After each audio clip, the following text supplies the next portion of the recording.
네, 반갑습니다. 안녕하세요. 네, 네. 저, 예, 예, 저는 폴리뉴스의 김농구 대표라 그럽니다. 예, 예, 저희 폴리뉴스에서 이번 그 재보선에서 서울시 교육감 재보선에 우리 정건식 진보 단일 후보님을 모셨습니다. 반갑습니다. 예, 반갑습니다. 네, 후보님께서는 천신만고 끝에 진보 단일 후보로 등록 마감일 날 확정됐습니다. 다시 한번 축하드립니다. 예, 천신만고 끝에 당선됐다기보다는 예, 여러 차례의 극적인 드라마를 연출하면서 당선되었다. 이렇게 추대되었다. 이렇게 말씀하시는 것이 좀 더 적합한 표현인 것 같습니다. 몇 네, 그렇습니다. 차례 그 네. 드라마를 연출하면서 예, 단일 후보로 추대되었다. 이렇게 저는 생각하고 있습니다. 네, 많은 후보님, 분들이 도와주신 덕분에 제가 그런 그 민주진보 교육감 단일 후보라고 하는 영광스러운 그런 칭호를 얻게 되었습니다. 진심으로 감사드립니다. 예. 후보님은 진보교육 10년을 계승하느냐 못하느냐의 무거운 과제를 안게 되었습니다. 출마 선언에서 윤석열 정부의 교육 정책을 심판하고 혁신 교육을 개선하겠다 이렇게 밝혔습니다. 그래서 그 주요 내용을 말씀해 주시기 바랍니다. 윤석열 정부의 교육 정책 심판의 내용과 혁신 교육 개선의 주요 내용을 말씀해 주시기 바랍니다. 예, 우리 윤석열 정부의 교육 정책에서 가장 큰 문제점은 일종의 졸속 행정 또는 불통 정책이다. 그렇게 판단을 하고 있습니다. 그 학계 및 전문가 집단의 합의나 시민의 상식에서 벗어난 정책이 너무 성급하게 발표되고 집행되고 있다. 이것은 보수 진보의 문제라기보다는 어떤 상식과 비상식의 문제라고 말할 수 있는데요. 그 많은 보수적인 분들도 반대하는 정책이 그냥 밀어붙이는 그런 방식으로 진행되고 있어서 우려를 하고 있는 게 사실입니다. 민주 진보 진영뿐만 아니라 상당히 많은 보수적인 분들도 현재의 이 교육 정책이 너무 무리한 또는 뭐 무리하게 밀어붙이는 그런 정책이다 이렇게 말씀을 하고 계시거든요. 저는 지난 10년간의 그 조희연 교육감의 혁신 교육이라고 하는 것은 뭐 약간의 문제가 없지는 않지만 가장 큰 그 기여는 공교육의 정상화를 위한 진정한 노력이었다. 이렇게 생각을 합니다. 그 과거의 권위주의적인 학교 문화가 많이 사라지고 민주적이고 인권 친화적인 학교 문화가 들어섰다. 그리고 장애인 특수학교 설립 등 이른바 우리나라에서 사회적 소수자나 약자로 불렸던 분들 또는 그 취약계층의 교육 문제를 훨씬 더 진지하게 검토하고 거기에 대한 대안을 마련해 왔다라고 하는 점이 제가 지난 조희연 교육감의 혁신 교육 정책에 긍정적인 점수를 주는 그런 이유입니다. 다만 일각에서 기초학력의 문제를 제기하고 있고 여전히 남아있는 교육 격차의 문제가 있다라고 하는 그런 문제 제기에 대해서 귀를 기울이고 좀 더 나은 그래서 제가 혁신교육 플러스다 이렇게 말씀을 드렸는데요. 저는 과거의 혁신교육의 그 이름에 구애되지 않고 새로운 정근식표 교육 정책을 구상하고 밀어붙이겠다 이렇게 생각하고 있습니다. 다만 이번 선거가 1년 8개월짜리 짧은 임기를 마무리하는 그런 교육감 선거이거든요. 그래서 너무 무리하게 정책을 바꾼다거나 새로운 그 정책을 도입하게 되면 현장에 있는 선생님들 또는 뭐 학부모님들, 학생들 너무 부담이 커집니다. 그 점을 잘 헤아리면서 적절하게 방향은 제시하되 무리한 그런 정책의 변화는 없는 방향으로 개선하는 방향으로 그렇게 할까 노력 중입니다. 예, 저희가 이제 조전혁 후보를 인터뷰를 했었는데요. 금방 후보님이 말씀하신 그 부분에 있어가지고 예. 그 혁신학교의 가장 큰 문제는 서울 교육의 질 저하다. 그리고 그 교육의 질 저하에서는 교육의 질 관리, 이른바 QC가 이루어지지 않았다. 그래서 자기는 그 부분에 대해서 측정을 하겠다. 시험을 보겠다는 거죠. 그래서 서울에 전수평가를 하되 시험은 다양하게 하겠다. 이런 이야기를 하고 있습니다. 그럼 우리 후보님은 학생들의 학력 측정, 시험에 대해서는 어떤 생각이십니까? 저는 과거에 그 산업화 시대에는 그런 그 학력, 입시 측정 중심의 그 교육을 해왔습니다. 지금은 아시다시피 단일한 기준의 그런 측정은 결코 바람직하지 않고 학생들에게 다시 한번 혼란을 불어일으킬 가능성이 너무너무 농후하다. 지금 이제 조희연 교육감이 중점을 두고 있는 게 이른바 질문을 할 수 있는 학생들의 능력이 필요하다. 저는 그 부분에 대해서 전적으로 공감을 합니다. 많은 학생들이 풍부하게 독서를 하고 또 상당히 많은 그런 참여 관찰이랄지 학습 기회를 가지면서 자기 나름대로의 질문을 할 수 있는 능력이 조금씩 향상되어 왔습니다. 그게 새로운 시대의 인재상이거든요. 그런데 여기에 다시 시험을 갖다가 도입한다? 그것은 과거로 돌아가는 결코 바람직스럽지 않은 그런 교육 방향입니다. 우리 미래 세대의 교육은 과거 지향적인 게 아니라 과거로 회고하는 게 아니라 미래로 나가야 한다. 이렇게 생각을 하고 있습니다. 저는 그나마 조금씩 정상화되고 있는 그런 교육 현장을 다시 과거로 회귀시키면 안 된다라고 하는 입장을 가지고 있습니다. 그 후보님 좀 전에 말씀한 혁신 플러스라고 그랬잖아요. 그 혁신 플러스에 대해서 조금 이야기해 줄 수 있을까요? 혁신 교육의 혁신 플러스 정책에 대해서 조금 말씀해 줄 수 있을까요? 예, 제가 그 혁신교육 플러스라고 표현을 할 때는 혁신교육의 성과가 상당히 많음에도 불구하고 시민들이 거기에 성과에 대해서 충분히 이해하지 못하는 현상이 상당히 많다에 대해서 제가 문제의식을 가지고 있고요. 어떻게 하면 교육의 그 성과를 시민적으로 공유할 수 있을까? 좀 더 많은 교육 공동체와 시민사회와의 소통을 통해서 지난 10년간의 성과를 공유하고 나아가서 새로운 방향으로 나아갈 때 무엇이 필요한가에 대한 시민적 공감대를 형성하는 것이 매우 중요한 과제다. 그렇게 파악을 해서 제가 플러스라고 하는 말을 붙인 것입니다.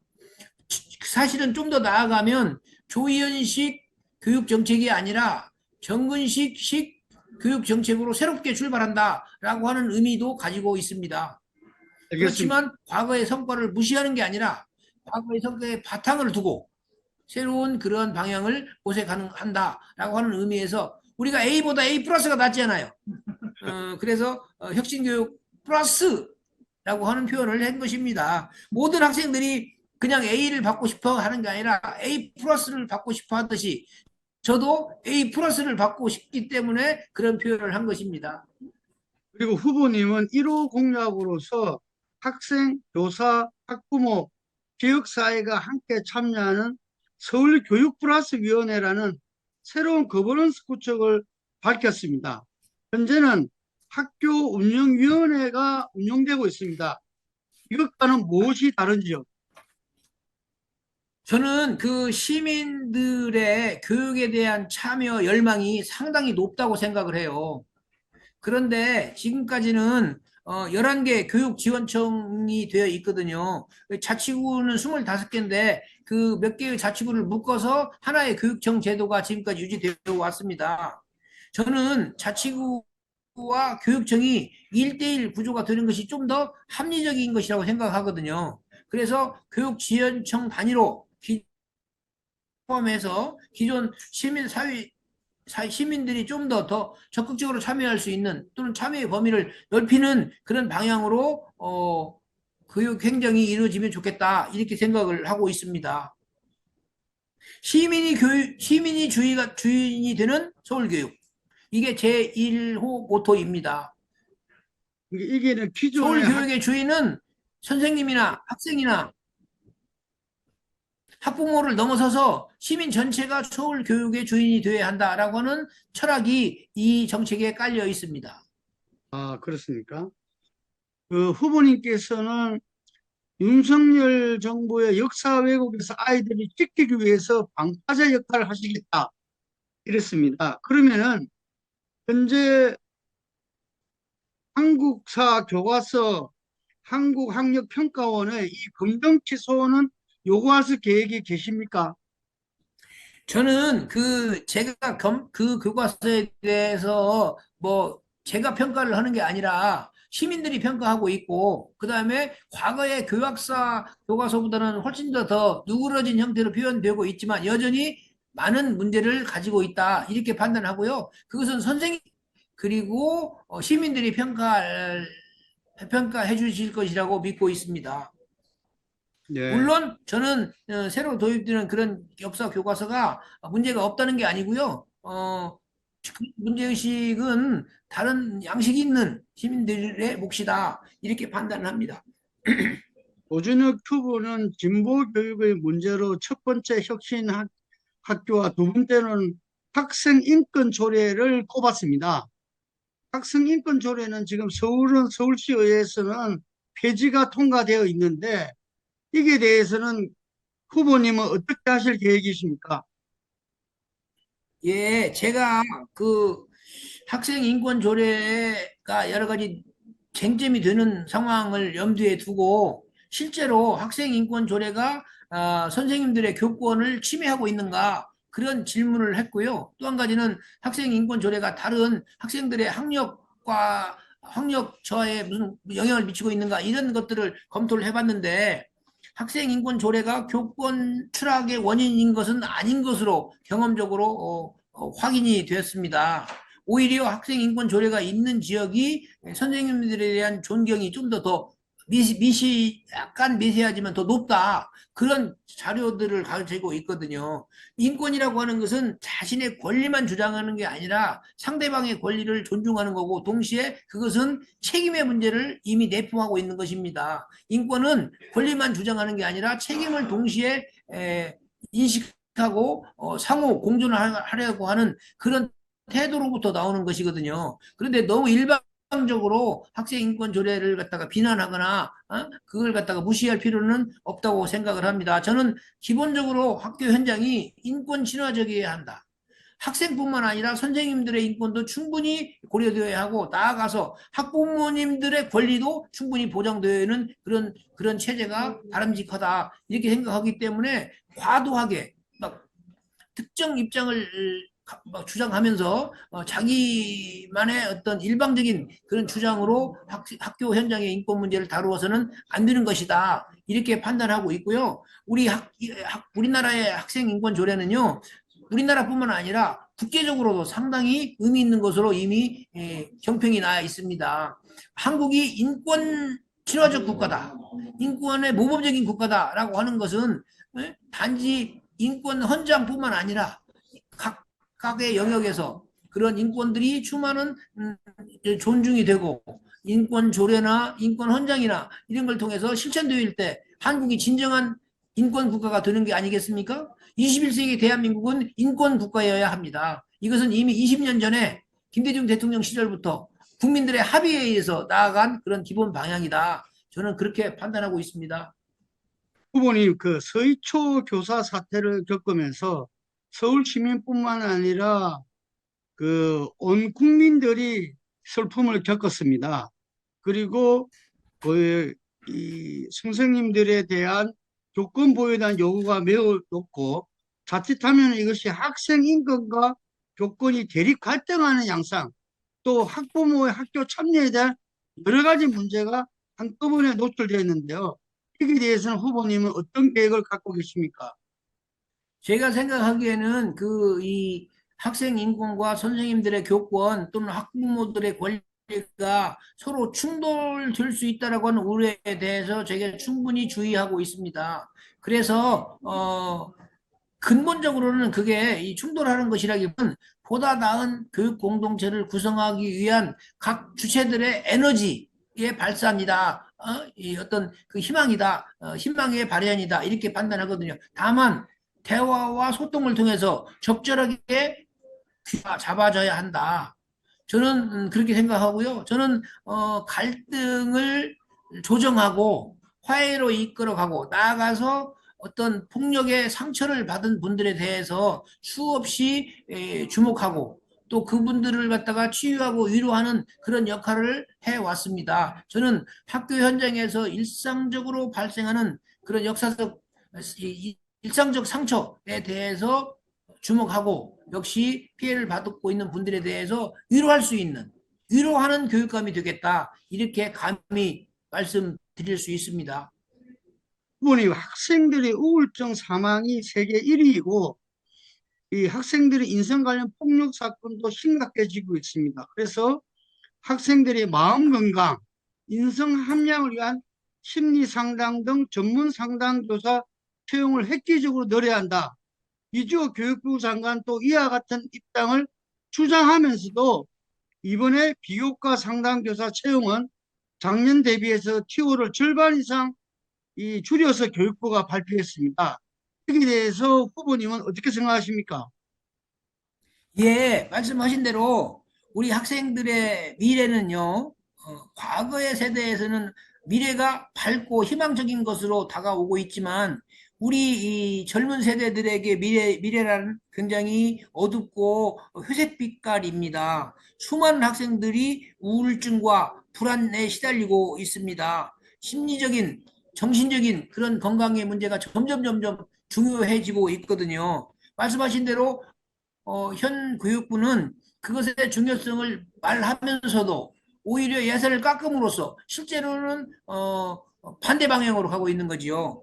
제가 그 학교에 그 상담 심리사로 일하고 있는 분들이나 또는 예방의학을 전공하는 많은 그 전문 학자들과 이 얘기를 해보면 우리 학생들의 불안과 우울을 치유하는 문제가 굉장히 중요하고 거기에 아주 상당히 많은 그런 그 예산이 투입되어야 한다라고 하는 것이 이구동성의 요구입니다. 나아가서 치유뿐만 아니라 예방이 굉장히 중요한 거거든요. 어떻게 하면 학교 현장에서 그런 학교 폭력이나 다양한 그 심리적 불안을 미리 예방할 수 있는가? 이 문제는 아주 중요한 문제이고요. 건강한 미래, 건강한 대한민국이 되려면 미래 세대에 대한 심리적, 정신적 치유와 동시에 예방이 절대로 필요합니다. 그 위해서는 보다 많은 예산이 투여되어야 하는데 반대 방향으로 가고 있다. 지극히 걱정스러운, 우려스러운 그런 상황이라고 말씀드릴 수 있습니다. 제가 이주 장관께 진정으로 말씀을 드리는데 말씀하신 대로 하세요. 우리 학생들의 불안과 우울이 심각하니 정신 건강이 굉장히 중요하니 거기에 대해서 적절한 예산을 책정하겠습니다. 이렇게 답변을 해야지 말로만 그렇게 하고 반대로 예산을 깎아버리면 그게 되겠습니까? 이주호 장관이 아주 상식 있는 분입니다. 저는 이주호 장관을 존경합니다. 따라서 그분이 말씀하신 대로 예산이 배정되기를 강력하게 요구하고 희망합니다. 예, 후보님, 저출생으로 국가 존립 위기 상황입니다. 그래서 국가 돌봄 시스템 구축이 중앙에서부터 상당히 공감대가 형성되어 있는데 서울시 교육청이 이에 대해서 적극적인 학부모들 요구가 높습니다. 이에 대한 대책을 말씀해 주십시오. 예, 그 돌봄 문제나 보육 통합 문제나 또는 방과 후 학교 문제는 지금 다양하게 그 우리 학생들이 겪고 있는 문제를 해결하기 위한 정책입니다. 그런데 이 각각의 정책들이 따로따로 놀고 있을 뿐만 아니라 각각의 정책에 필요한 적절한 예산이 자꾸자꾸 삭감되고 있는 상황이고요. 또 보육 유보 통합의 경우에는 구체적인 그 계획이 없이 그냥 밀어붙이고 있는 상황이거든요. 그래서 저는 그 문제에 대해서도 역시 좀 불통 정책을 그만 거두시고 좀 더 현장의 목소리를 반영하는 그런 정책 집행이 이루어져야 한다. 그리고 현장의 요구에 응답하는 예산 배정이 이루어져야 한다. 저는 그렇게 믿고 있습니다. 예, 내년부터 도입되는 AI 교육에 대해서 후보님은 조금 이렇게 그 점진적으로 도입이 필요하다라는 말씀을 주셨습니다. 어떻게 생각하십니까? AI 교과서요. 문제는. 예, AI 교과서 문제는 제가 여러 차례 말씀드렸습니다마는 교육 효과가 충분히 검증되지 않은 상태에서 도입되는 것이 가장 큰 문제입니다. 학습 실험의 대상이 아니지요. 충분히 교육 효과가 입증된 후에 도입되어도 전혀 늦지 않다. 그런 생각이 들고요. 두 번째는 그렇지 않아도 우리 젊은 세대가 디지털 중독이라고 하는 그런 지적을 많이 받고 있습니다. 잘못되면 디지털 중독 현상을 더 심화시키고 실질적으로는 교육 효과는 별로 없는 그런 정책으로 가게 되면 굉장히 문제가 심각하다고 생각을 합니다. 그런 점에서 AI 디지털 교과서 도입은 좀 더 신중하고 좀 더 많은 그런 토론 이후에 적어도 1, 2년 이후에 도입되는 것이 맞다. 저는 그렇게 생각하고 있습니다. 후보님, 우리 학생들이 헌법재판소에 위헌 소송을 해가지고 탄소 제로 정책에 대해서 헌법 불합치 판결을 이끌어냈습니다. 이게 감동적이었는데요. 학교에서 이 환경교육, 기후위기 교육 등에 대해서는 아직 부족하다는 지적이 많습니다. 이에 대해서는 어떻게 생각하십니까? 그, 이, 아시다시피 글로벌한 수준에서의 이 기후 생태 위기는 아주 심각한 문제지요. 그리고 이 기후 생태 위기는 단지 기후 생태 위기로 끝나는 게 아니라 우리 미래 세대의 직업에 직접적인 영향을 미치는 문제입니다. 동시에 기후 생태 교육은 단지 기후 생태 위기 교육 자체가 아니라 미래의 그 직업 선택과 관련된 경제 교육과 밀접히 연결되어 있습니다. 그런 점에서 ESG 교육 또는 ESD 교육이라고 하는데요. 그런 이 지속 가능한 교육이 좀 더 적극적으로 개발되고 교육 현장에서 제대로 된 프로그램이 운영되는 것이 미래 세대를 위한 진정한 기성세대의 책임이다. 그렇게 판단합니다. 예, 선거에서도 중요하겠지만 오히려 교육감이 되신 이후에 교사 조직인 정교조와 교사노조 연맹이 있습니다. 이들과 관계와 어떻게 관계하실 건지에 대해서 이 계획을 듣고 싶습니다. 예, 정교조와 저는 교사노조 연맹. 네. 과거에 전교조 출범 당시에 그런 폭력의 문제에 대해서는 제가 진실화해위원회 위원장을 할 때 상당한 그런 그 힘을 기울여서 진실 규명을 했습니다마는 전교조의 정책이 곧바로 서울교육의 정책으로 연결되지는 않을 것입니다. 저는 기본적으로 시민들의 눈높이에서 교육 정책을 구상하고 집행할 것이며 나아가서 그 사회적 약자들에 대한 어떤 배려랄까요? 이런 방향으로 가기 때문에 전교조이건 교사노조이건 학부모 회의이건 관계없이 올바른 정책은 받아들이고 무리한 정책은 받아들이지 않는 방식으로 업무를 수행할 것입니다. 제가 어제 조전의 후보를 인터뷰할 때 중도 보수 후보가 중도에 대해서 어떻게 생각하냐 하는 게 자기는 중도는 없다고 본다 되어 있는데 오늘 후보님 이야기 들어보니까 후보님이야말로 중도 진보 단일 후보 같아요. 저는 예. 저는 비록 민주 진보 진영의 단일 후보로 선출되었지만 엄밀하게 말하면 보수나 진보를 넘어서는 교육감이 될 것입니다. 서울 시민들이 요구하시는 눈높이에 맞춰서 하지 제가 어떤 한쪽 측면으로 치우쳐서 정책을 집행하지 않을 것이다. 그렇게 생각을 하고요. 다만 우리 조전혁 후보께서 중도 보수를 이렇게 자칭했다고 하면 많은 시민들이 약간 그것을 별로 인정하지 않을 것이다라고 하는 생각을 하고 있습니다. 그분의 그 행로를 보면 뉴라이트 진영에서 크게 벗어나지 않고 있다라고 하는 말씀을 저한테 여러분이 하고 있었습니다. 제가 판단하는 게 아니고 많은 분들이 그렇게 평가를 하고 있기 때문에 저는 그렇게 생각을 하고 있고요. 저는 저 개인의 어떤 주관적인 판단보다는 많은 분들과의 대화를 통해서 객관적이고 중립적이고 그리고 균형을 잡는 그런 방향으로 서울 교육을 이끌어 갈 것입니다. 후보님 마지막으로 판세에 대해서 한번 여쭙겠습니다. 보수 진영에서 2012년 문용린 교육감 이후에 12년 만에 보수 단일화가 성사됐습니다. 그래서 이전에는 보수가 분열되고 진보가 단일돼서 진보 교육감들이 탄생되겠다 이런 평가가 있는데 이게 대해서는 어떻게 생각하고 계십니까? 예, 정치적인 구도가 교육감 선거에 많은 영향을 미치는 것은 사실입니다. 그렇지만 이번 선거는 정근식이라고 하는 그런 참 새롭고 참신한 인물이 서울 시민들에게 처음으로 선을 보이는 선거입니다. 제가 걸어온 길을 잘 보시면 제가 어떤 사람인가를 이해하실 수 있을 것입니다. 저는 보수냐 진보냐 그런 것을 넘어서서 우리 아이들의 미래를 생각하고 우리 서울교육의 미래를 생각하고 삶에 걸어온 길, 제가 걸어온 길, 그리고 저의 교육 철학을 서울교육 현장에다가 접목시킬 것입니다. 아마도 서울 시민들은 그런 점을 주목해서 보실 것으로 기대하고 있습니다. 후보님 그 보궐선거라서 또 교육감 선거라서 투표율이 굉장히 낮을 수 있거든요. 이게 대해서 대책은 어떻게 세우고 계십니까? 제가 정성을 다해서 노력을 한다면 그 서울 시민들이 응답해 주실 것으로 기대하고 있습니다. 물론 객관적으로 보면 투표율이 낮을 것으로 많은 분들이 예측을 하지만 저는 저의 정성이 서울 시민들로부터 인정을 받는 그런 방식으로 이루어질 것이다 확신하고 있습니다. 예, 마지막으로 후보님의 필성 전략에 대해서 설명해 주십시오. 정성을 다하면 하늘도 알고 서울 시민도 알 것이다.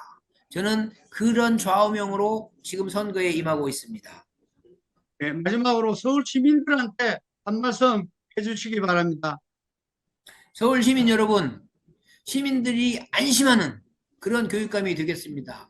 귀한 대개 자녀들을 또 한 단계 업그레이드 시키는 말 그대로 창의적이고 능동적인 그래서 세계적인 인재가 되는 그런 꿈을 꾸는 그런 꿈을 함께 꾸는 그런 교육감이 될 것을 엄숙하게 약속드립니다.